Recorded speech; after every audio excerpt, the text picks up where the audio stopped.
Ik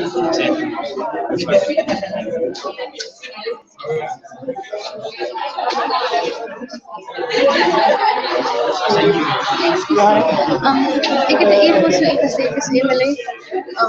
Ik heb die medische certificaat van die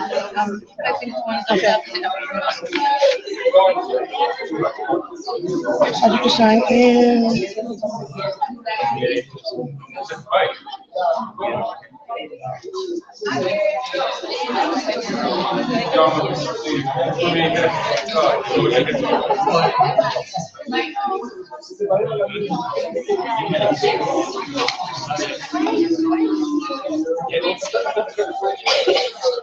Okay, good morning, class.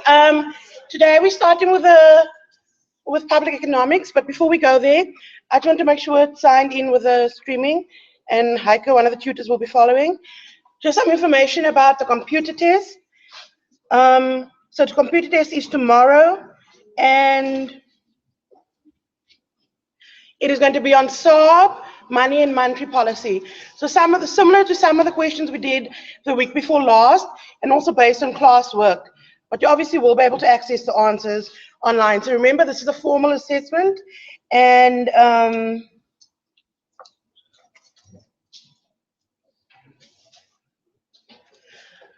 so if you miss tomorrow, you need a medical certificate or some other valid documentation. Okay, so tomorrow 4 o'clock, there's a computer test.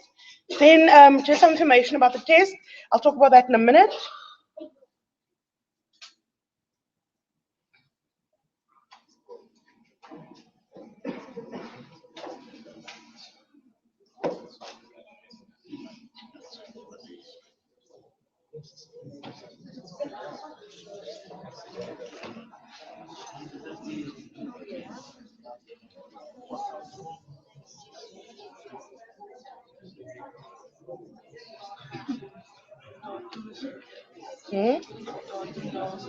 Oh ja, maar die verkeerde datum.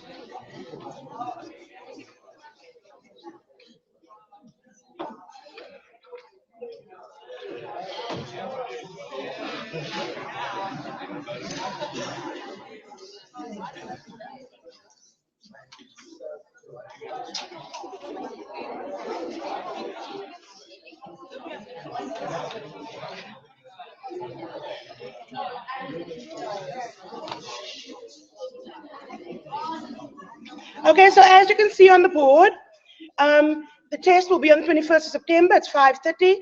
It's 1.5 hours, and it's 50 marks. I have put this on Sunlearn already, but I will just go and correct the date because obviously I have the wrong date now because I initially had 1 September, and it should be 21st of September.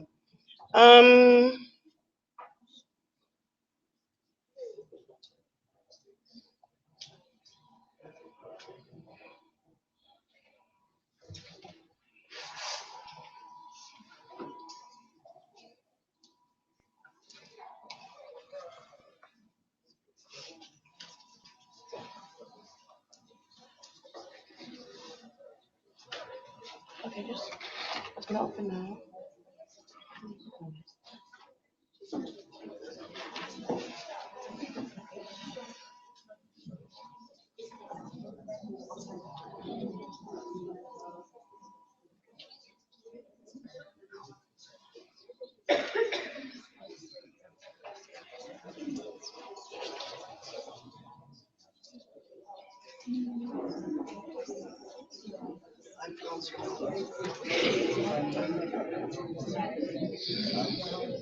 Okay, I don't see now it's gone.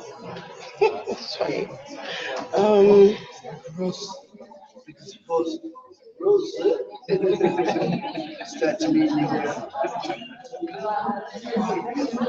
Just see if you can see one of the guys. It's somewhere in there. You need the password. Okay, so test 3 on the 21st September counts 50 marks. So remember, the mark you would see on your academic record in June, that would have been for all the assessments to date until June. So you've got 4 assessments left. Tomorrow for 10 marks, this test for 50 marks, an assignment that Liesl Niebout's going to give you next term is quite a big assignment for I think 60 marks, and then the last test, which also counts 50 marks. So you can still improve your marks significantly. What is the test including? So everything that's in the course outline, but very important, note the chapters, but also note that I say as per lectures. There are things in the chapters that we did not do. So if we did not do it in lectures or in the lab or in one of the videos I gave you, then obviously you're not going to be studying that. So don't study unnecessary work. It's the work that I've done with you, that you've done in tutorials, that we've done in the lab, and then any of the small videos I gave you. The format of the test will be 10 true or false questions, 1 mark each, half a mark for each incorrect answer, and then 5 multiple choice questions. Again, you can look at past papers on Sunlearn to see the type of questions that I ask you. Did you get the guide? Great. So important, we do use negative marking, so half a mark subtracted if you write the wrong answer, 0 if you leave it blank, and 1 mark for correct, and then with a multiple choice, half a mark or a quarter mark will be subtracted. So my advice to you is with a true or false, do not guess. If you're not sure, leave it out rather, because you're losing quite a bit of marks. So don't guess with a true or false. And very important with true or false questions. If the entire statement is not true, it is false. Everything in the statement must be true.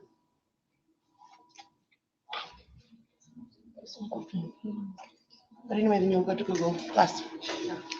And then there'll be 2 graphs. And so what graphs have we done? We've done the graphs in the monetary,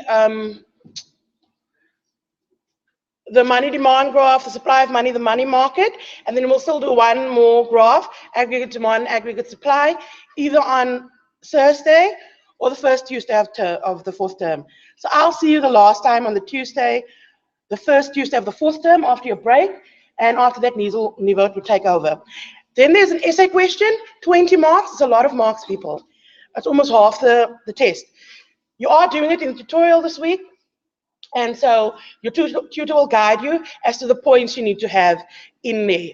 Okay, so things, the essay question, I told you already what it is. It's in the TUT question. It's on economic growth, inflation, unemployment, inequality in South Africa. So what you want to do, the point of this week's TUT is you prepare the question already, make sure you have the right information so that you're already preparing for the test. And then it is an essay, so I will give a bonus mark if it's written well. So if you just give me information, you're not going to get the bonus mark because that's not an essay. But if you give me an introduction, conclusion, the information, paragraph forms, not just one blob, then you'll get a bonus mark. So you can get 21 out of 20 for that. And then there is also 2 bonus marks. And I'm going to tell you now already what the bonus marks are. Bonus questions are. So these are the bonus questions. So make sure you get that information from Scans SA.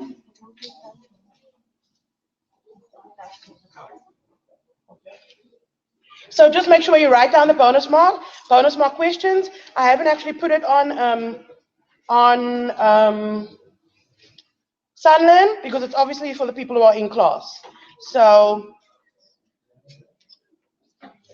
I'm not putting that on Sunlearn.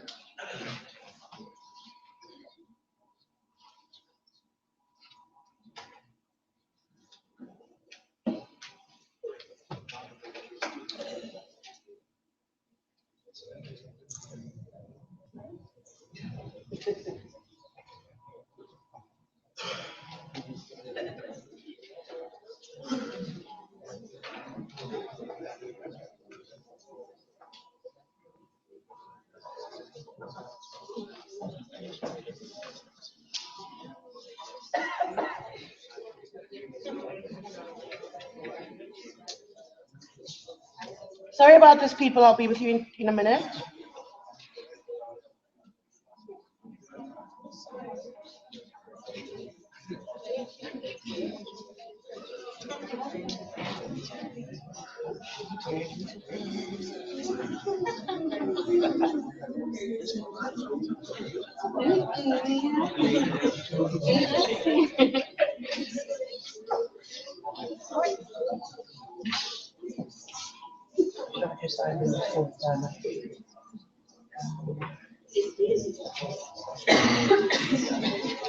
Okay, so everybody's written down the question or taken a photo. These are the bonus mark questions. Unemployment for the second quarter was 25%, I think, but double check on Statistics South Africa. And then who knows what the economic growth was for the second quarter? If you've done your preparation for this week's start, you should already know that, because that figure has to be in the essay. Anybody? Anyone? What was the economic growth? Those of you who have tutorials today, you didn't prepare your yes, I said use the chapter that I gave you, but obviously for this year's information won't be in 2015 information won't actually be in that chapter, because that was written, the most recent information is 2014.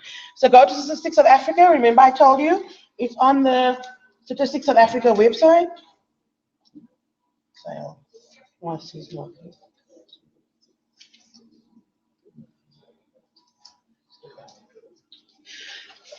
But maybe just to remind you where you want to go if you want to see any of this information.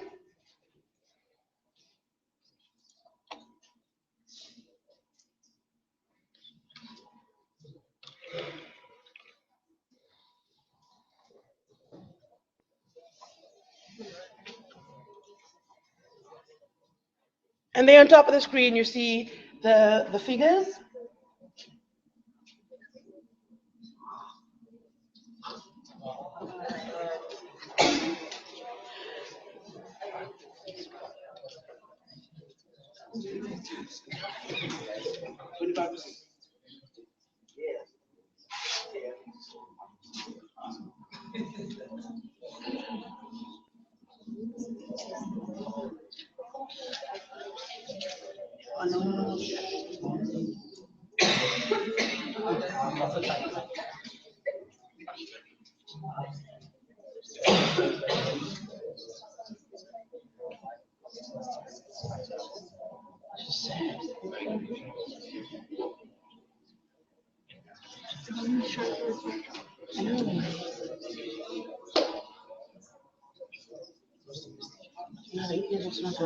Okay, so as you can see, unemployment is 25% and GDP was minus 1.3%, which shows you that that is negative economic growth. Remember, we are not in a recession yet.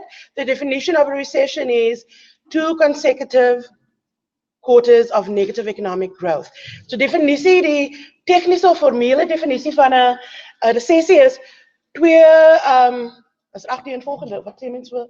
Agtereenvolgende kwartale van negatiewe groei. So I'm going to include that in the test as well. Remember the definition of a recession. We are not in a recession now. We've only had 1 quarter of economic growth. But obviously we do not want another quarter of economic growth.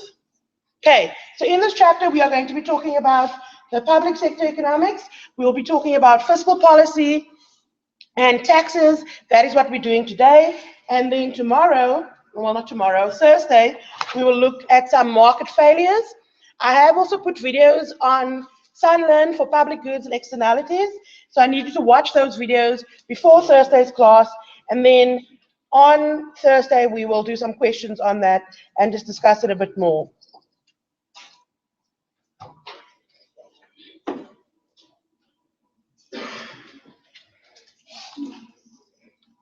So first of all, you need to obviously know who this person is.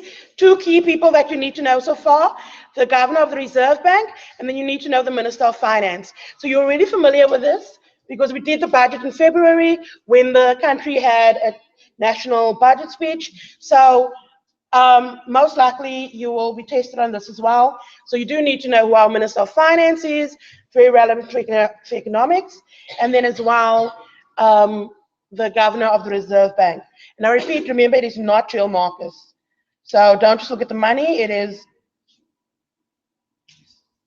you need to know who the people are. So first of all, the budget. So we spoke about this briefly.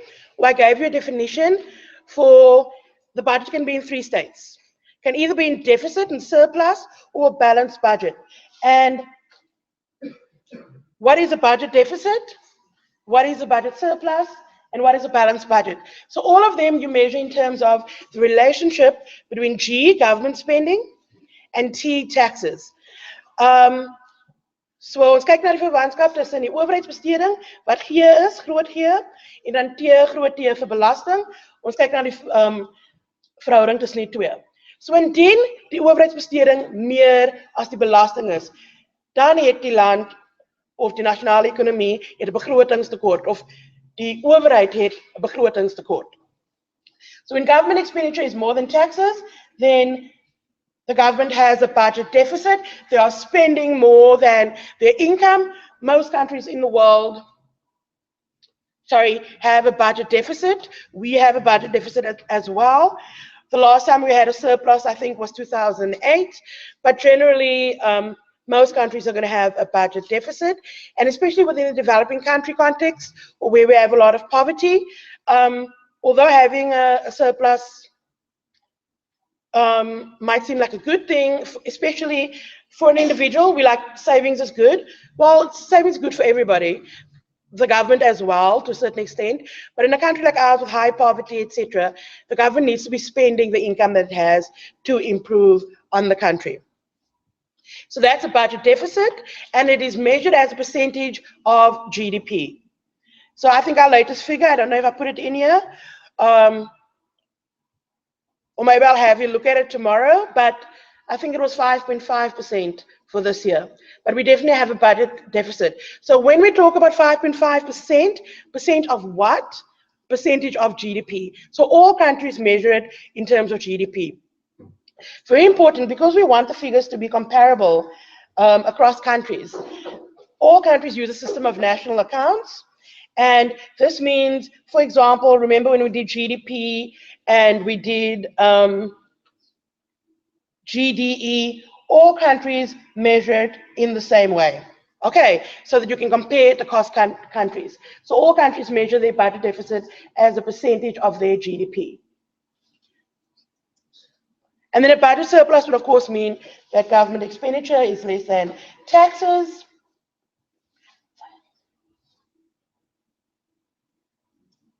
Okay, just leave it, just check my email. And then a balanced budget, very unlikely. It's when savings and government's exactly equal to each other. Okay, so, but for our purposes, and most countries, we have a budget deficit. And in a recession, when times are, when economic times are bad, so we're not in a recession yet, but we have negative economic growth. And there are countries that are in recession. So let me ask you this. Do you think in a recession that the country is more likely to have a budget deficit or a budget surplus? What do you think? If there's an economic downturn, indien daar 'n resessie is, dink julle dat die 'n land sal meer geneig wees om 'n begrotingstekort te hê of 'n begrotingssurplus? What do you think? Some of you say surplus? But who's saying, well, I can't hear? You can put up your hand. Those of you, well, obviously, if there's a problem, they won't be able to. What do you think? Anyone watching at home want to send me an email? We'll put a note on the page. So when there's an economic downturn, you're more likely going to have a budget deficit for two reasons. Your taxes, the government's taxes are going to decrease. Why? Less people are working. Companies aren't doing that well. Remember, companies have to give company tax. But if their turnover is less, if they're selling less, it means they're going to have less taxes as well. Or they're going to pay less taxes on their income. Well, let me rephrase that. The tax rate stays the same, but they have less income. And so for that reason, government's revenue, because taxes are revenue for government, will go down. And government expenditure is likely to go up. Why is government expenditure likely to go up in a recession or in an economic downturn? Specifically because they now, maybe unemployment insurance is going to go up, UIF that they have to pay to people who are unemployed. They might have bailout programs, things like that. Social grants might go up. So government expenditure is going to increase, and you're likely to have a budget deficit in an economic downturn. So what is fiscal policy? You already, in the video you watched, you would have learned what monetary policy was, right? So that was in the video on SARB and the instruments they use. Fiscal policy, very simple. It is simply changing G and or T to reach certain economic goals. So, for example, increasing government expenditure to decrease unemployment, that would be fiscal policy. Because when you increase G, or you decrease T, or you change either one of them, that is fiscal policy. So it's very simple. It is simply changing G or T to reach certain economic goals.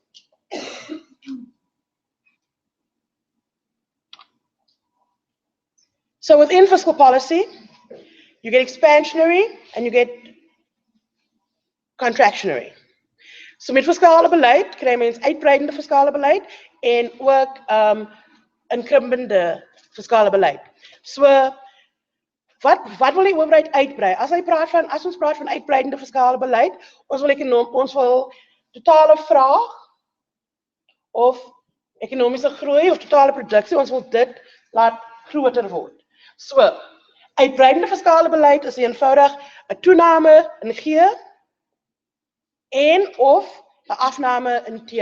Hoe dink julle is 'n afname in T uitbreidende beleid? So expansionary fiscal policy, what are you expanding? You're trying to expand, or the government is trying to expand aggregate demand, and they're trying to expand total expenditure in the economy, so they're trying to expand GDP. Remember, GDP is equal to C plus I plus G plus net exports. So if they increase G, then that expands the economy. Because if they increase G, then GDP is increasing. GDP is equal to C plus I plus G, remember?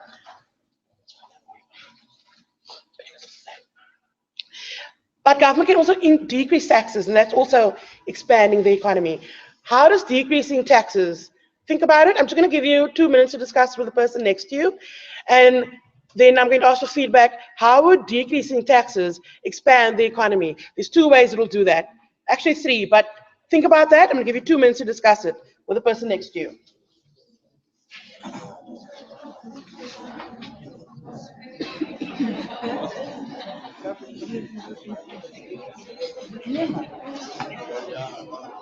On its search, what search?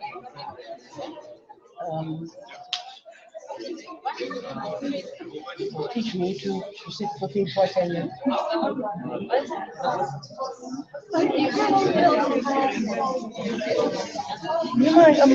You don't think it's not going to show? If it's going to show, then I click on it, just disappears.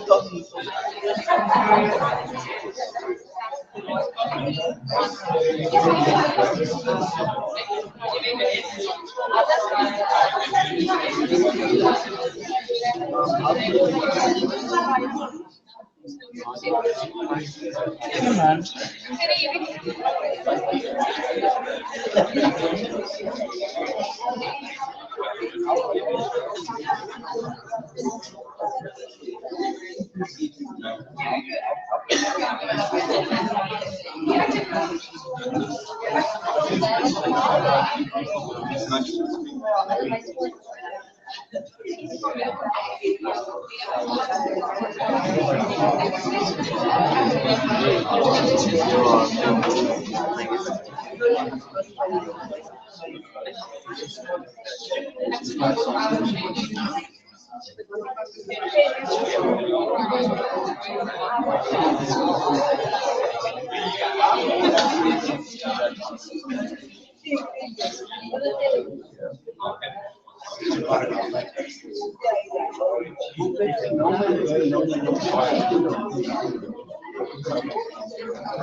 Okay, so you were supposed to discuss how a decrease in taxes would be expansionary fiscal policy, or how it would expand the economy.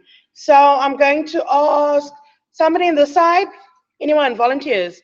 If you don't want to volunteer, I'll choose someone. Hopefully you will volunteer.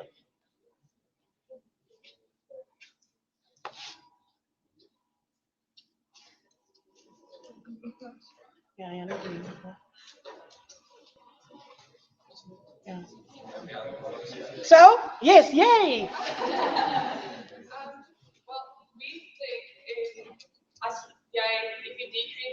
Ja, praat even Frans, as jy die belasting verlaag, ja? Ja, as die belasting verlaag, dan gaan mense meer geld op spandeer.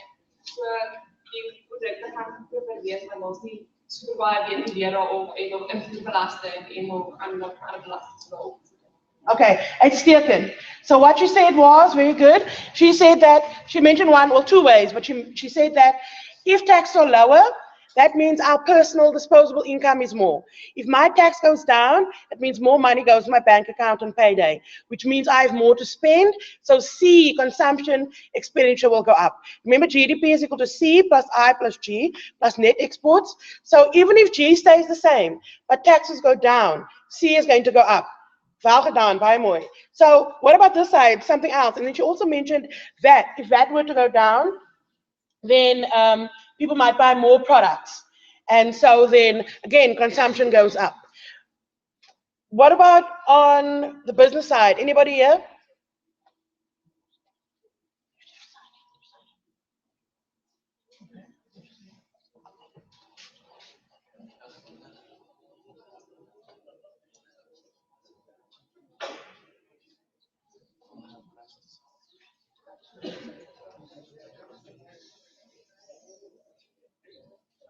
Anyone else? Sorry, yes. If a business had to pay less tax, it would mean they now have more money to reinvest in themselves and increase their own business operations. Very good. So if business taxes go down, company taxes go down, then it means they now have more of their income to invest. So capital I will go up, investment. Remember, GDP equals C plus I plus G plus net exports. You need to know that formula. Limit weet dat BBP gelijk is aan C verbruiksbesteding, I investering, G overheidsbesteding en netto invoere.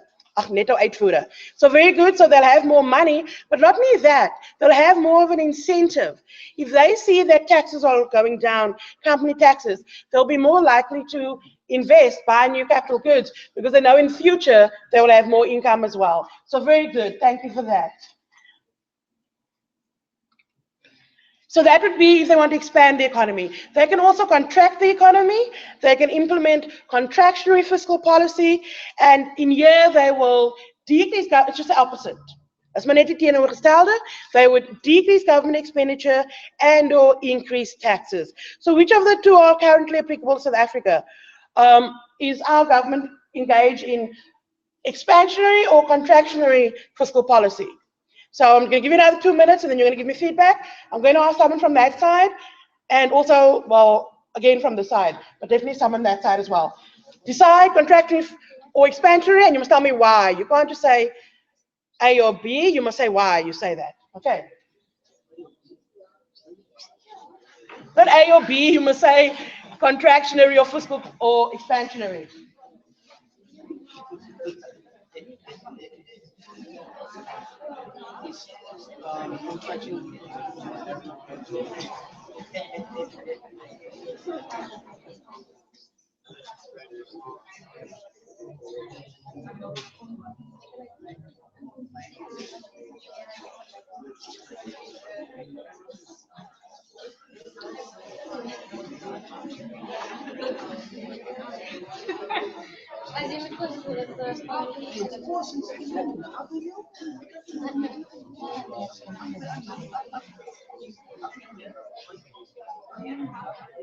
Okay, I gave you 1 minute, one more minute. So the question is South Africa currently using contractionary or expansionary fiscal policy?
Okay, so on this side, what did you say? South Africa, second last one from back. What did you like to say?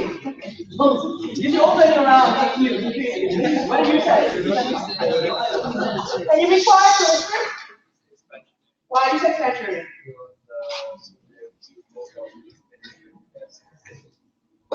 Okay, so you said we are currently using expansionary, so they've increased the government expenditure. I'm going to get back to that in a minute. In the middle, what did you guys say? Anyone here? At the back. Last row, what did you like to say?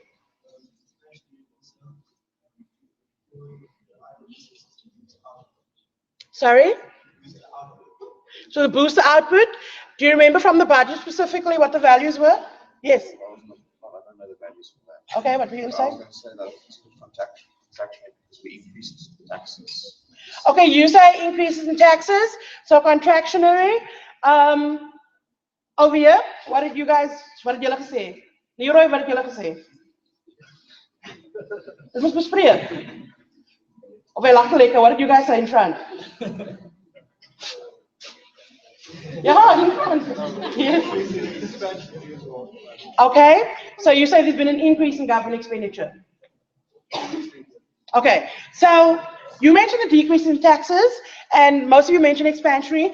It is still expansionary. However, there was a degree of, they did increase taxes. As you need to balance the two, and I'll have you look at that in the lab tomorrow, the actual figures. Okay, the budget, by the way, the information for the budget, well, I'll give you the information tomorrow in the lab before you start the computer assessment.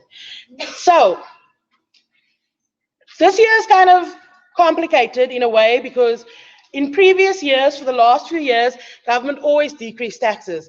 And so the fiscal year ends at the end of February, and then in March, April, I'd be happy because I'd have more disposable income. Taxes went down, so I'd have a few hundred more because taxes went down. But this is the first year in a while that government has increased taxes. So not, I wasn't happy about that, of course not. So in that way, that's contractionary, but they did increase their spending as well. So let's look at it on balance tomorrow. But not a complicated year, but an interesting year because they increased taxes this year. Do you know of any country that recently, because I know it doesn't make sense, why would government decrease government spending? Do you know of any country that has recently decreased government spending? Those of you who are at home, I want you to email me the answer. Decreasing government spending. Any country that you can think of. So ek wil weet in onlangse jare is daar lande wat owerheidsbesteding verminder het of verlaag het en hoekom? 3 minutes.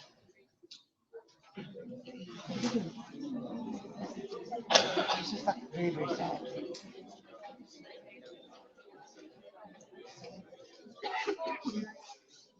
It's a shame. Oh no, that was 3 days ago. That's not, that was the wrong one. Where? Yeah, but it says today.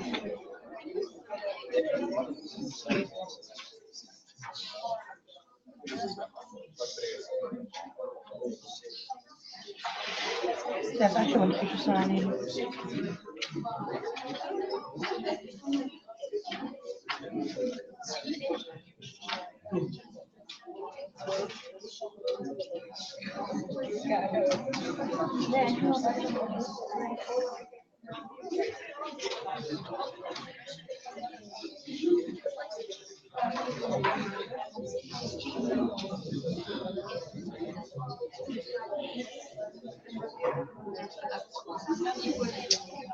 I don't want the app.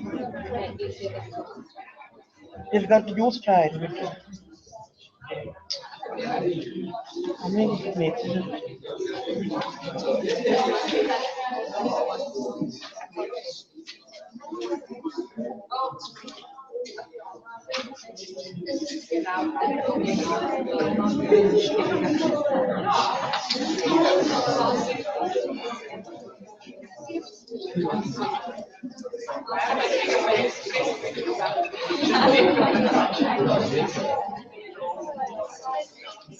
Wi-Fi was here and then went away.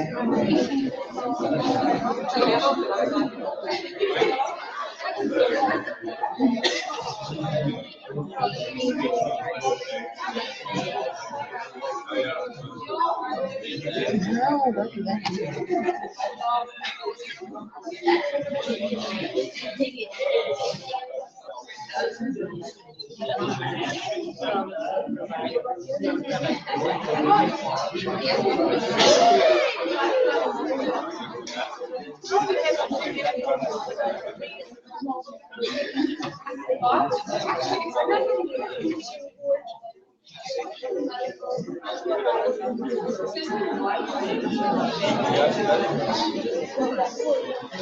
Yes.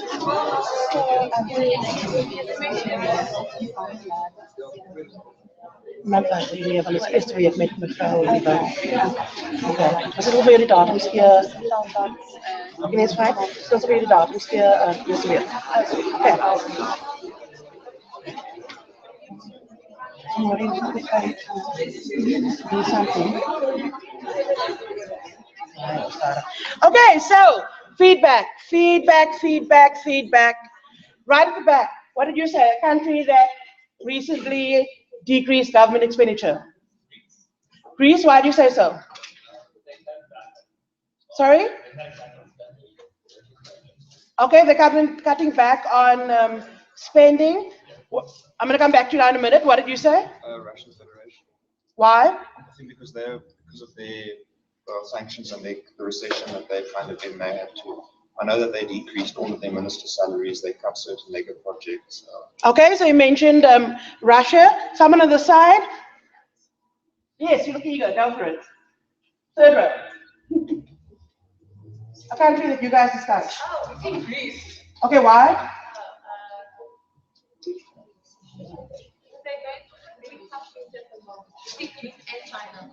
Greece and China. So specifically, I don't know. I actually want to show you the figures. So he's mentioned Russia. Greece is the classic one. Well done, those of you who mentioned Greece. Russia as well. But Greece's public debt was huge. Their government expenditure was huge. A few years ago, they had a budget deficit of about 15%, and that is really high. Ideally, you don't want really more than 2, but okay, you can understand in a recession, it can go higher. But Greece, really high, and so Greece was told to cut spending, and they had to contract, they had to cut spending. Okay, recent years as well, because you mentioned Russia, a few years ago, England as well, they cut salaries, people were very unhappy, government salaries specifically. So there are times when a country has to do contractionary fiscal policy, although most of the time it's going to be expansionary. And then increasing taxes, remember the increasing taxes part. If they're increasing taxes a lot, that's also contracting the economy. So real world information. Okay. So why are we interested specifically? So I said that fiscal policy can change AD, and you mentioned it can change I or C. So if G changes, it changes C or I. No, I'm lying. If G changes, it changes G, okay? If taxes change, it will change C or I mostly, okay? It can also, though, affect, she mentioned import taxes. Sy het invoerbelasting genoem, dis tarief, 'n tarief op invoere. So tariff on imports, you'll do that with Mrs. Nieuwoud, and that can also change your exports, because if your taxes go up, people might not be that keen to buy from South Africa if the taxes are, or the tariffs are higher. But more about that with Mrs. Nieuwoud. And this I didn't actually want to show. But the point is, it's not sustainable, as you can see with Greece. You can't just spend and spend and spend. There has to be taxes coming in as well. Okay. So what do I mean by supply side? Okay. So how does it affect the supply side? And I'm still doing aggregate demand and supply with you. So I'm going to get back to this on Thursday or Friday, Thursday or Tuesday. But basically what happens here is, if the tax rate's lower, say my tax rate was 40%, and then a tax rate for my income bracket goes down to 30%. People are more likely, or they have a greater incentive to work when taxes go down. Think about it. And let me give you an example. So let's say you've got a couple and they've got children and both the husband and wife are working. And then the marginal tax rates go up. So then perhaps the wife might think, well, it's not that worth it. It's not so much worth it for me. I'm paying more tax now. I could rather stay at home with the kids, etc., etc. And also in terms of more hours, if the tax is lower, people have a bigger incentive to work. And obviously, if the tax is really high, then people are not that keen because they feel like they're being ripped off, etc., etc. So changing a marginal tax rate or lowering the rate can increase the supply side as well. Okay, but more about that on Thursday. This is an important question. I wanted to get to it, but we can start with this on Thursday. So I'll see you tomorrow in the lab.